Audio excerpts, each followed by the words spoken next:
ইত্তাকুল্লাহ ইত্তাকুল্লাহ, আল্লাহ পাকের ভয় দিলের মধ্যে জাগা দাও। কোন মানুষকে গুনাহ থেকে কেউ বাঁচাইতে পারবে না, শুধু একটাই মাত্র হাতিয়ার, সেটা হলো তাকওয়াল্লাহ। আল্লাহর ভয় অন্তরের মধ্যে যদি জাগা দেওয়া যায়, তাহলে ইনশাআল্লাহ এই লোকটা গুনাহ থেকে বাঁচা সহজ। গুনাহ তাকে দেখলে সে বিষাক্ত সাপের মতো মনে করবে। আর এই গুনাহ থেকে বাঁচার জন্য সবচেয়ে বড় উপাদায় হলো কুনু মা'আস সাদিকিন, যে তুমি নেককার লোকগুলি তালাশ করো, তাদের সাথে নিজের জীবনের কিছু একটু সময় তুমি দাও, দেখবা তোমার বেরিয়া 1000 বছর ইবাদত থেকে অনেক দামি হয়ে যাবে। তোমার দিলের মধ্যে আল্লাহ পাকের একটা মহব্বতের একটা ঢেউ খেলতে থাকবে, যেটা একা একই অনেক সময় সম্ভব হয় না। আল্লাহ পাক কোরআনের মধ্যে বলছেন, যেহেতু এই আয়াত এটা কোরআন শরীফ থাকবে কিয়ামত পর্যন্ত, আর এই ধরনের মানুষও জমিনের মধ্যে থাকবে কিয়ামত পর্যন্ত, শুধু তালাশ করনেওয়ালার অভাব।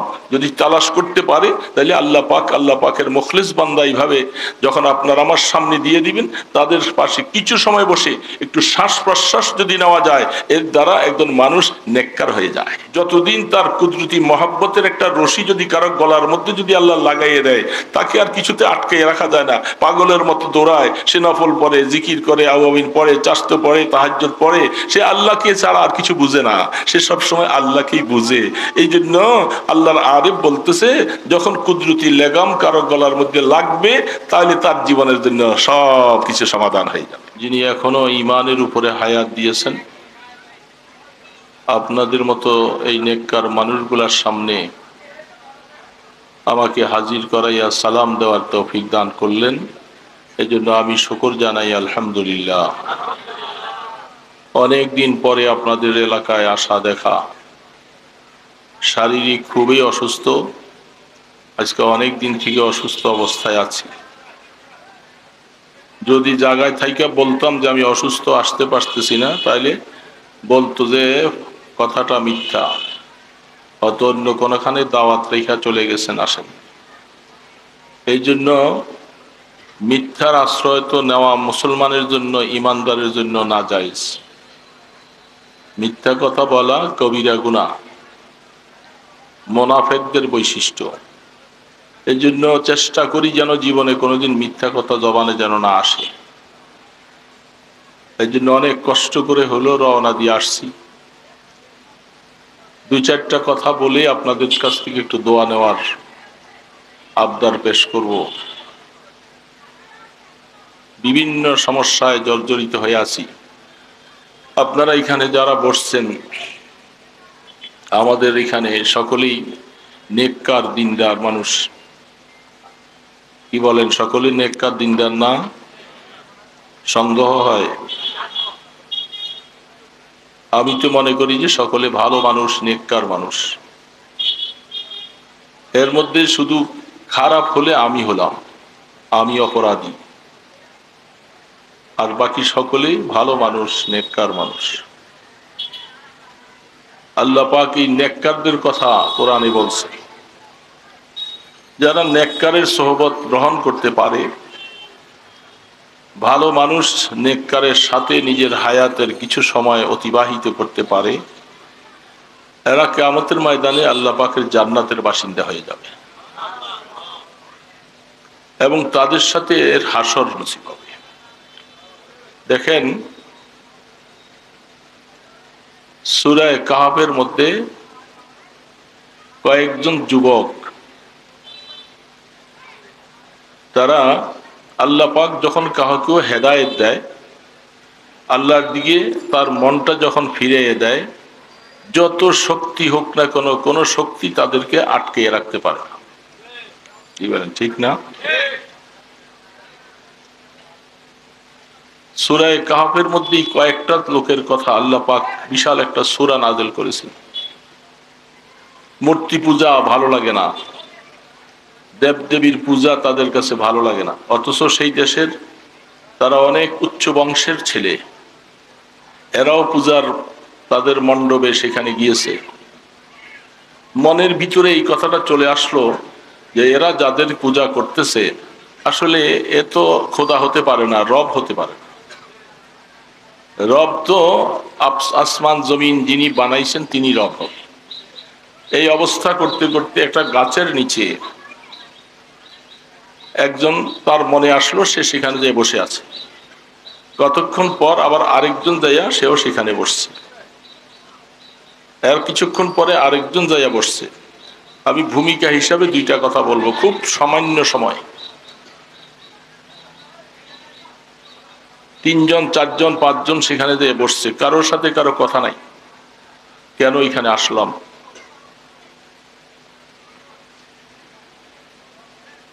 সাহস করে একজন শুধু বলে উঠলো যে আমরা এখানে এতগুলি মানুষ আইসা বসছি, প্রায় 4-5 জন, কিন্তু কে কোত্থেকে আসলাম, কেন আসলাম, পরিচয় নাই।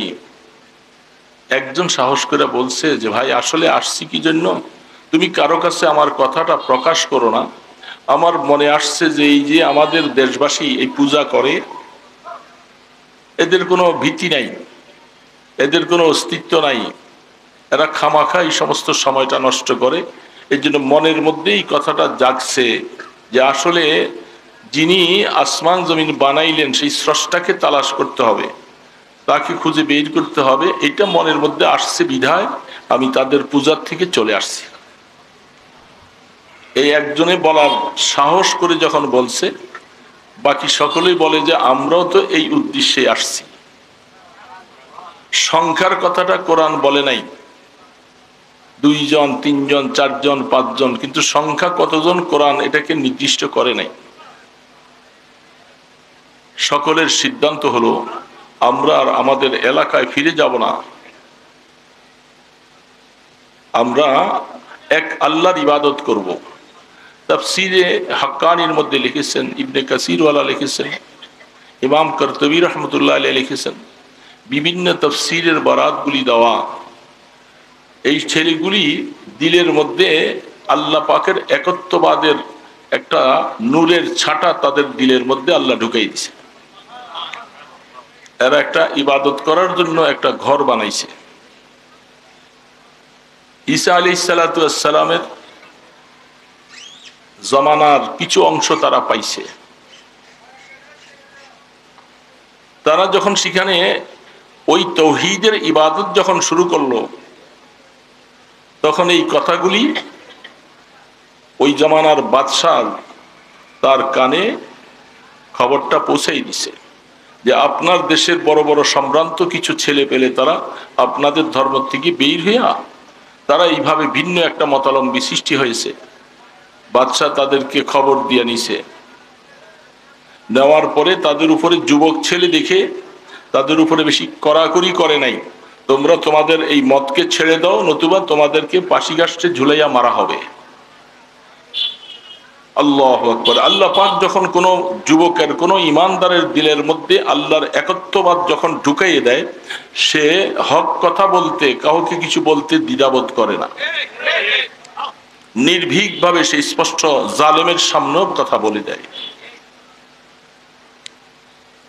ওই ছেলেগুলি একের পর এক সকলে তারা বলছে যে না, তোমাকে আমরা খোদা মানব না, আর এই দেব দেবীকে খোদা মানা যাবে না। বাদশাহ বলছে যে ঠিক আছে, তোমাদেরকে অল্প কয়েকদিন, 1 সপ্তাহ সময় দিলাম, যদি তোমরা ফিরে আসো ভালো, নতুবা তোমাদেরকে আইনা ফাঁসি কাষ্ঠে ঝোলানো হবে। তারা বাস সেখান থেকে বের হইয়া সামান্য কিছু অর্থ নিয়া একত্রিত হইয়া তারা দেশ থেকে চলে আসবে সিদ্ধান্ত নিয়েছে। যেখানে কাফের মুশরিকের কবলিত দেশ এলাকা, এখানে আল্লাহর নাম নেওয়া যাবে না। আর যখন রাস্তায় তারা যাইতেছিল, এই কথাটা আমি বলার জন্যই এটা সূচনা করলাম,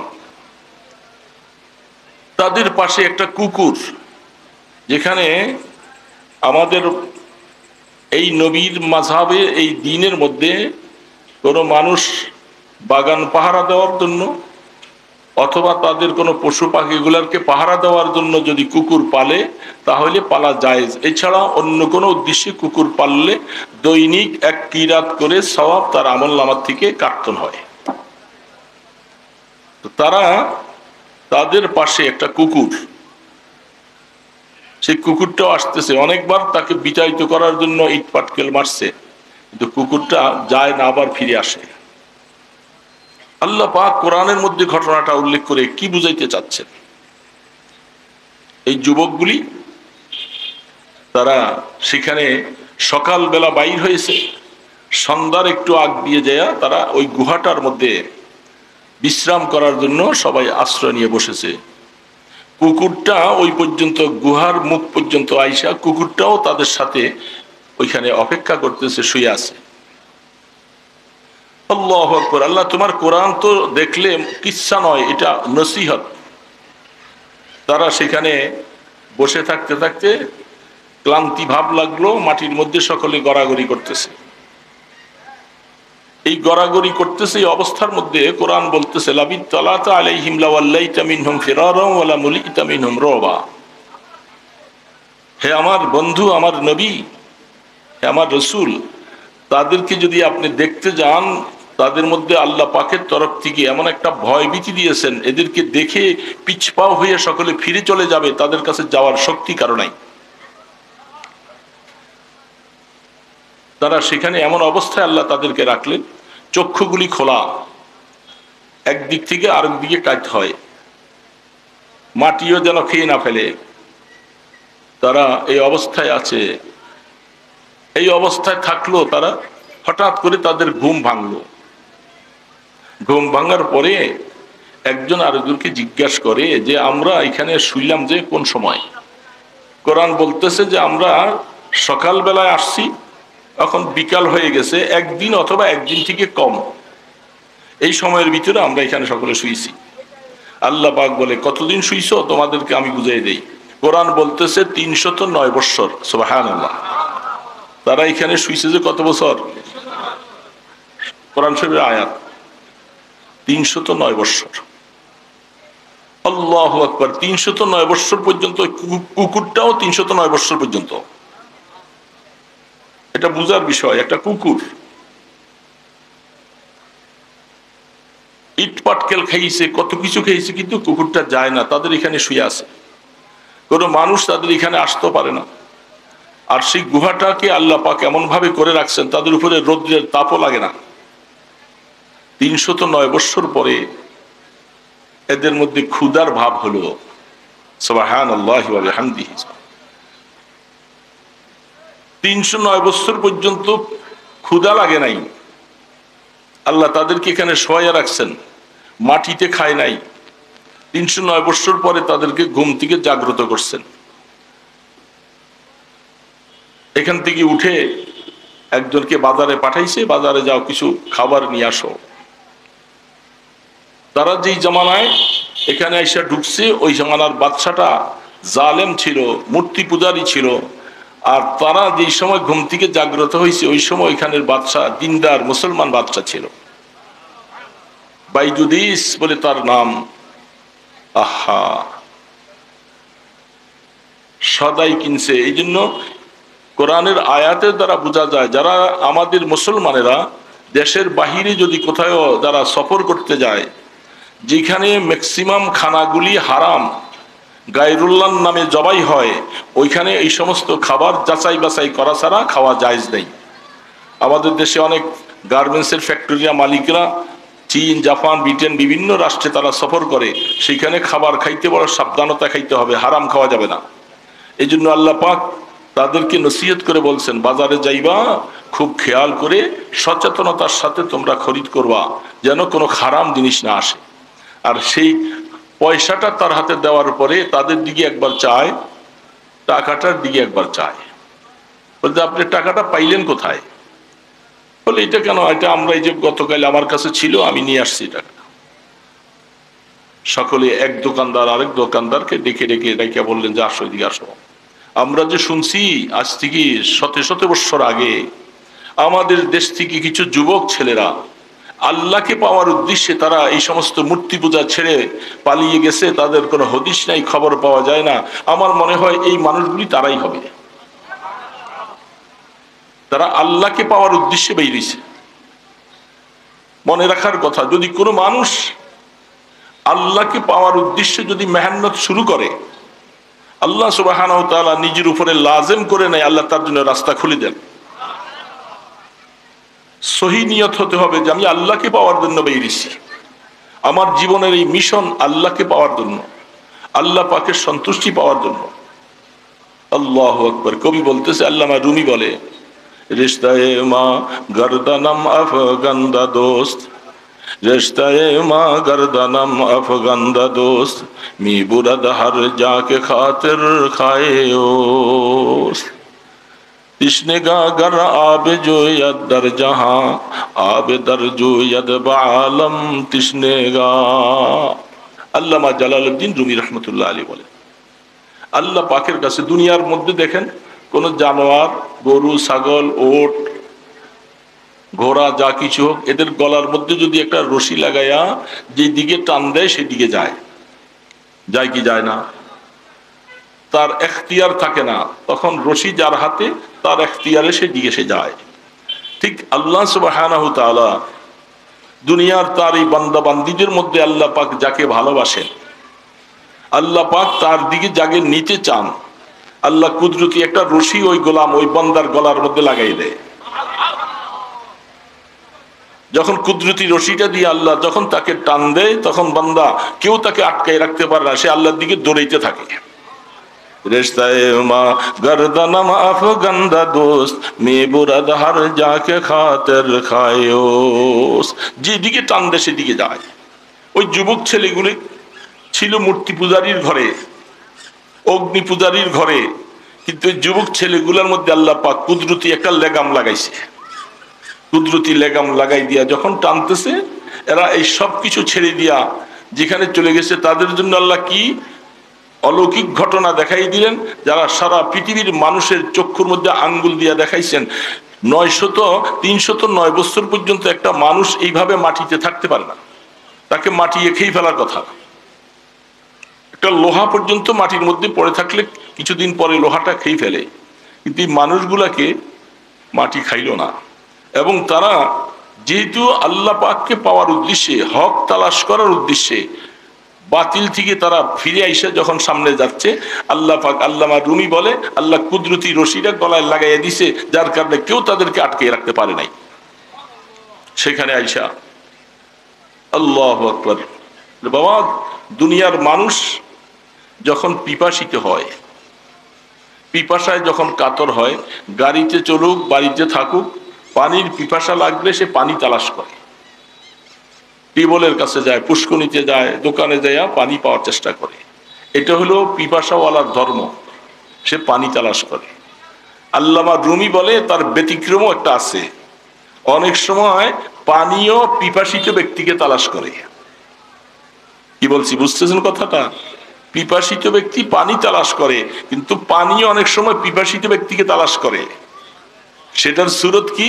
সেটার সুরত আল্লামা রুমি তিনি বলতেছেন, আমি যে রুমি ছিলাম, জালালউদ্দিন রুমি, আমার ব্যাপারটা অস্পষ্ট ছিল, পরিষ্কার ছিল না। তো আমি তো লেখাপড়া, কোরআন হাদিসের মধ্যে গবেষণা করতে করতে ব্যস্ত ছিলাম। এই সমস্ত আল্লাহওয়ালা, বুজুর্গ, নেককার, এগুলি বুঝতাম না কিছু। আল্লাহ পাকের কাছে যে এই সমস্ত আবার একটা জিনিস আছে, কারা আল্লাহওয়ালা, কারা বুজুর্গ, কারা নেককার, এগুলি বুঝতাম না। না বুঝার কারণে শুধু এলেমের পিছনে কোরআন হাদিস কল পড়ছি আর পড়াইছি, পড়তেছি, পড়াইতেছি, গভীর অবস্থায় আছি। এই জন্য ওই জামানার বুজুর্গ, আল্লাহর ওলি শামসে তাবরিজি রহমতুল্লাহ আলাইহির নাম শুনছি। শামসে তাবরিজি রহমতুল্লাহ আলাইহি, তার নাম শুনছি, তিনি একজন আল্লাহওয়ালা বুজুর্গ মানুষ। কিন্তু আমার কাছে এগুলার কোনো মূল্য ছিল না, বুঝতাম না ব্যাপারটা কি। এই জন্য আমি পড়াপড়িতে ব্যস্ত। শামসে তাবরিজি রহমতুল্লাহ আলাইহি তিনি যে আল্লাহ পাকের একজন খাঁটি আশেক, তিনি মনে মনে খেয়াল করছে যে রুমির মতো একটা লোক, মেধাওয়ালা, ধীশক্তিওয়ালা, কোরআন হাদিসে পাণ্ডিত্য, এরকম একটা লোকের মধ্যে যদি আল্লাহ পাকের সেই এলমে তাসাউফের কিছু যদি ঢুকাই দেওয়া যায়, তার দ্বারা এমন কাজ হবে যেটা হাজারো মানুষ দ্বারা এই কাজ হবে না। এই জন্য শামসে তাবরিজি রহমতুল্লাহ আলাইহি মনে মনে চিন্তা করতেছেন আমি কি করে। তিনি এখন পিপাসিত ব্যক্তি হলো, আমরা যেটা বলি পানির কাছে দৌড়ায়, এখন পানি আবার পিপাসিত ব্যক্তিকে তালাশ করে। আল্লামা রুমি রহমতুল্লাহ আলাইহির কাছে শামসে তাবরিজি তিনি নিজে ধরা দিতে চাইতেছে, এর কি করে আকর্ষণ বাড়ানো যায়, এর কি করে এই রাস্তায় নামানো যায়। এই জন্য তিনি সদ্য ভেসে গেলেন রুমি রহমতুল্লাহ আলাইহি, তিনি ছাত্রদের পড়াইতেছেন ব্যস্ত। তিনি সেখানে যে হঠাৎ করে দাঁড়াইলেন, সালাম দিলেন। আল্লামা জালালউদ্দিন রুমি রহমতুল্লাহ আলাইহি বলে, এখানে এসে আপনি সময় নষ্ট করতেছেন কেন? এই সমস্ত পাগলের কারবার এখানে না, আপনার কাজে আপনি চলে যান। আমি ছাত্রদেরকে পড়াইতেছি, আমার পড়া ছাত্রদের মধ্যে এগুলি ক্ষতি হইতেছে। শামসে তাবরিজি রহমতুল্লাহ আলাইহি বলে, ঠিক আছে আমি চলে যাইতেছি। যাওয়ার সময় একটা পানির কুয়া ছিল, কুয়া, পানির মধ্যে নিচের গর্ত থেকে পানি উঠানো হয়। আমাদের দেশে এগুলি নাই, উত্তরবঙ্গে আছে, আরব দেশে আছে, নিচের থেকে পানি উঠে। তো ওইখানে অনেকগুলি কিতাব ছিল আল্লামা রুমি রহমতুল্লাহ আলাইহি, উনি ধাক্কা দিয়া কিতাবগুলি সব কুয়ার মধ্যে ফেলে দিছে। ফেলে দিয়া ঘন ঘন করে কদম দিয়া দিয়া চলে যাইতেছে। পিছন থেকে আল্লামা রুমি এবার সবক থেকে উঠছে, উঠে বলতেছে, এই ধরো, এই পাগলকে ধরো, এই পাগলামি করার জন্য এখানে আসছে, ধরে নিয়ে আসো। শামসে তাবরিজি রহমতুল্লাহ আলাইহি দাঁড়াইছেন। আহা, দাঁড়াইছেন, দাঁড়াইয়া বলতেছেন, আপনি এসে আমাদের তো আমার হাজার হাজার টাকার কিতাবগুলি সব পানিতে ফেলে নষ্ট করে দিলেন। আমি যেন বলছি না পাগলের কারবার নাই এখানে, এখানে পড়াপড়ির কারবার, আপনি কেন আসছেন এখানে ডিস্টার্ব করতে? ও আসলে আপনার কিতাবগুলি পানিতে ফালাই দিছি। ফালাই দিছেন মানে আবার কি বলতেছেন? তিনি আস্তে আস্তে কুয়ার কাছে গেছেন। আহা, কুয়ার কাছে যেয়ে বলে, কিতাবগুলি আপনার দরকার না? বলে হ্যাঁ। এমনি পানির কাছে হাত দিছেন, কিতাবগুলি সব ভাইসা ভাইসা উঠতেছে, আর সব একটা একটা করে উঠাইয়া পাড়ের মধ্যে রাখতেছে। সুবহানাল্লাহ, একটা কিতাবও পানিতে ভিজে নাই। কাজ শেষ করে আল্লাহর ওলি চলে যেতেছে। এবার পিপাসিত ব্যক্তি পানির পিছে দৌড়ায়, পিপাসিত ব্যক্তি পানির পিছে দৌড়ায়। তৃষ্ণেগা গর আবে জুয়াদ দর জাহা, আবে দর জুয়াদ আলম তৃষ্ণেগা। ওই সময় আল্লামা জালালউদ্দিন রুমি রহমতুল্লাহ আলাইহি শের বলতেছিল। এখন আর শামসে তাবরিজি দাঁড়ায় না, জালালউদ্দিন রুমি রহমতুল্লাহ আলাইহি দৌড়াইতেছে দৌড়াইতেছে, দৌড়াইয়া যাইয়া পা দুইটার মধ্যে জড়াইয়া ধইরা চোখের পানি ছেড়ে কাঁদতে শুরু করছে। হুজুর দাঁড়ান, আমাকে মাফ করে দেন, আমাকে মাফ করে দেন, আমি বুঝি নাই, আমি এই রাস্তা আমার জানা ছিল না, আপনি আমাকে মাফ করেন। আল্লামা শামসে তাবরিজি রহমতুল্লাহ আলাইহি বলেন, মাফ তো করার বিষয় না, এটা এই রাস্তায় তোমাকে সময় দিতে হবে। যদি এই রাস্তায় সময় দিতে পারো, তোমার মতো জালালউদ্দিনের জন্য সারা পৃথিবী কান্দে, সারা পৃথিবী ব্যাকুল হয়ে যাবে। এই শামসে তাবরিজি রহমতুল্লাহ আলাইহি এই খেদমত করে জালালউদ্দিন রুমি রহমতুল্লাহ আলাইহি বলতেছে যে আল্লাহ পাক যতদিন তার কুদরতি মহব্বতের একটা রশি যদি কারো গলার মধ্যে যদি আল্লাহ লাগাইয়ে দেয়, তাকে আর কিছুতে আটকে রাখা যায় না। পাগলের মতো দৌড়ায়, সে নফল পড়ে, জিকির করে, আওয়াবিন পড়ে, চাস্ত পড়ে, তাহাজ্জুদ পড়ে, সে আল্লাহকে ছাড়া আর কিছু বুঝে না, সে সব সময় আল্লাহকেই বুঝে। এই জন্য আল্লাহর আরিফ বলতেছে, যখন কুদরতি লেগাম কারো গলার মধ্যে লাগবে, তাহলে তার জীবনের জন্য সব কিছু সমাধান হয়ে যাবে। ওই যুবকগুলির গলার মধ্যে আল্লাহ পাক তার তৌহিদের লেগাম লাগাই দিছে।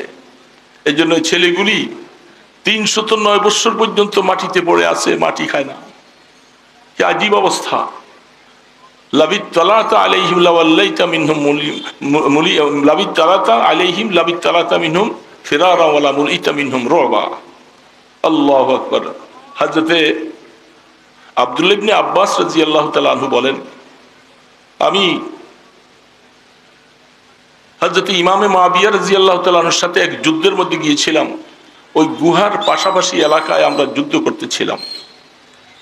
তো মুআবিয়া রাদিয়াল্লাহু তাআলা আনহু বলেন যে সেই গুহার কাছে যখন আসছি, চলো তাদেরকে একটু দেখে আসি।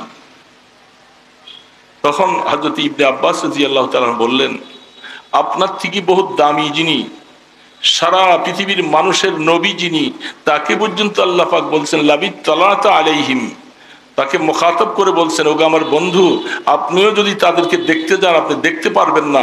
সেখানে আল্লাহ পাক তাদের উপরে এমন একটা রব, এমন একটা ভয় দিয়েছেন, কেউ তাদেরকে দেখার সাহস পাবে না, দেখলে সেখান থেকে পাগলের মতো পিছনে চলে আসবে। তারপরেও ইমামে মুআবিয়া রাদিয়াল্লাহু তাআলা আনহু বলে, ঠিক আছে আমি গেলাম না, তোমরা কেউ যাইয়া একটু দেখো কি হাল অবস্থায় আছে। তাফসীর লেখেন, হাদিসের মধ্যে আসছেন আব্দুল্লাহ ইবনে আব্বাস রাদিয়াল্লাহু তাআলা আনহু বলেন, গুহার কাছাকাছি যখন গেল, যাওয়ার পরে তাদেরকে একটু দেখবেন ঝুঁকি মারছে, এমন একটা গরম হাওয়া সেখান থেকে বের হয়েছে, যারা দেখতে গেছে এরা তাড়াতাড়ি করে জান লইয়া বাঁচিয়ে ফিরে আসছে। বোঝা গেল যে এই লোকগুলি আল্লাহর মাহবুব বান্দা। আল্লাহ পাকের মাহবুব বান্দা হওয়ার কারণে দেখেন তাদের পাশে যে কুকুরটা, এটা এই খাসলত কেন পাই? মানুষ হিসাবে তারা আল্লাহ পাকের একত্ববাদ বিশ্বাস করে চলে আসলো, কিন্তু এই কুকুরটাও 309 বছর পরে জাগ্রত হয়েছে। কুকুরটাও সেভাবে আছে, মাটিতে খাইলো না তাকে। এবং পায়েসাক বুঝি তারা এই কুকুরটা সম্পর্কে হাদিসের মধ্যে আল্লাহ রসুল ইরশাদ করে গেছেন, কুকুরটাকে আল্লাহ রাব্বুল আলামিন মানুষের স্বভাব দিয়া বালাম ইবনে বাউরা মুসা আলাইহিস সালামের জামানায় একটা বড় আল্লাহওয়ালা ছিল, সে কিন্তু ঈমান হারা হয়ে যাওয়ার কারণে সেই জান্নাতের মালিক যেটা হতো, সেই জান্নাতটা তাকে জাহান্নামে পাঠাইয়া তার ওই জায়গাটার মধ্যে আল্লাহ এই আসহাবে কাহফের এই কুকুরটাকে জান্নাতের বাসিন্দা বানাই দিবে। এই জন্য আল্লাহ সুবহানাহু ওয়া তাআলা বলছেন, কথা শেষ, কথা আর বলবো না, সেই কষ্ট হয় কথা বলতে। তাহলে দোস্ত, জীবনের মধ্যে একটা অংশ আল্লাহ পাক আল্লাহর নেক বান্দাদের সাথে থাকার জন্য বলছে আমাদের, ইয়া আইয়ুহাল্লাযীনা আমানুত্তাকুল্লাহ ইত্তাকুল্লাহ ইত্তাকুল্লাহ, আল্লাহ পাকের ভয় দিলের মধ্যে জাগা দাও। কোন মানুষকে গুনাহ থেকে কেউ বাঁচাইতে পারবে না, শুধু একটাই মাত্র হাতিয়ার, সেটা হলো তাকওয়াল্লাহ। আল্লাহর ভয় অন্তরের মধ্যে যদি জাগা দেওয়া যায়, তাহলে ইনশাআল্লাহ এই লোকটা গুনাহ থেকে বাঁচা সহজ। গুনাহ তাকে দেখলে সে বিষাক্ত সাপের মতো মনে করবে। আর এই গুনাহ থেকে বাঁচার জন্য সবচেয়ে বড় উপাদায় হলো কুনু মা'আস সাদিকিন, যে তুমি নেককার লোকগুলি তালাশ করো, তাদের সাথে নিজের জীবনের কিছু একটু সময় তুমি দাও, দেখবা তোমার বেরিয়া 1000 বছর ইবাদত থেকে অনেক দামি হয়ে যাবে। তোমার দিলের মধ্যে আল্লাহ পাকের একটা মহব্বতের একটা ঢেউ খেলতে থাকবে, যেটা একা একই অনেক সময় সম্ভব হয় না। আল্লাহ পাক কোরআনের মধ্যে বলছেন, যেহেতু এই আয়াত এটা কোরআন শরীফ থাকবে কিয়ামত পর্যন্ত, আর এই ধরনের মানুষও জমিনের মধ্যে থাকবে কিয়ামত পর্যন্ত, শুধু তালাশ করনেওয়ালার অভাব। যদি তালাশ করতে পারে তাহলে আল্লাহ পাকের মুখলিস বান্দা এইভাবে যখন আপনার আমার সামনে দিয়ে দিবেন, তাদের পাশে কিছু সময় বসে একটু শ্বাস প্রশ্বাস যদি নেওয়া যায়, এর দ্বারা একজন মানুষ নেককার হয়ে যায়। এই জন্য দোস্ত আহবাব, বন্ধুরা, ভাইয়েরা, অনেকদিন পরে আসলাম, আপনাদের এখানে দেখা হলো। আগে অনেক আসছি, বহু আসছি দিয়ে, এখন সেই সুযোগও নাই, সময়ও পাই না, এখন পরিস্থিতি ভালো না। তো দোয়া চাইতেছি, যদি কোনোদিন হয়তো মৃত্যুর সংবাদটা শোনেন, তাহলে একটু দোয়া করবেন যেন আল্লাহ পাক যেন এই গোলামকে যেন মাফ করে দেয়, এবং দয়া করে যেন যে নেককারদেরকে ভালোবাসি তাদের সাথে যেন আল্লাহ পাক হাসরের ব্যবস্থা করে দেন। এই জন্য আপনাদের কাছে দোয়ার আশাবাদী। দুরূদ শরীফ পড়ি, আল্লাহুম্মা সাল্লি আলা মুহাম্মাদিন ওয়া আলা আলিহি ওয়া আসহাবিহি ওয়া বারিক ওয়া সাল্লিম। اللهم صل على محمد وعلى آله وأصحابه وبارك وسلم. اللهم صل على محمد وعلى آله وأصحابه وبارك وسلم. أستغفر الله الذي لا إله إلا هو الحي القيوم وأتوب إليه. أستغفر الله الذي لا إله إلا هو الحي القيوم وأتوب إليه. لا حول ولا قوة إلا بالله العلي العظيم. الحمد لله رب العالمين، والصلاة والسلام على أشرف الأنبياء والمرسلين.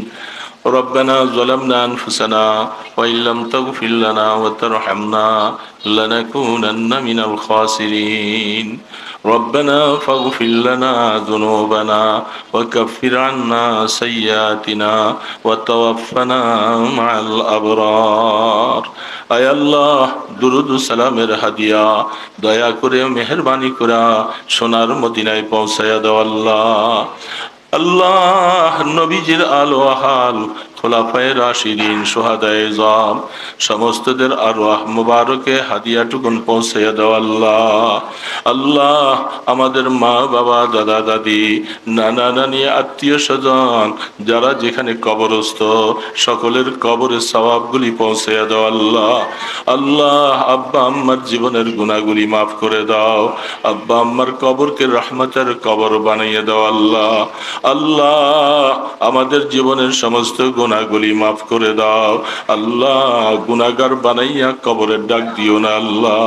ইয়া আল্লাহ, জানি না কখন যেন তুমি ডাক দিবা, যাওয়ার আগে জীবনের সমস্ত গুনাহগুলি মাফ করাইয়া দিও আল্লাহ।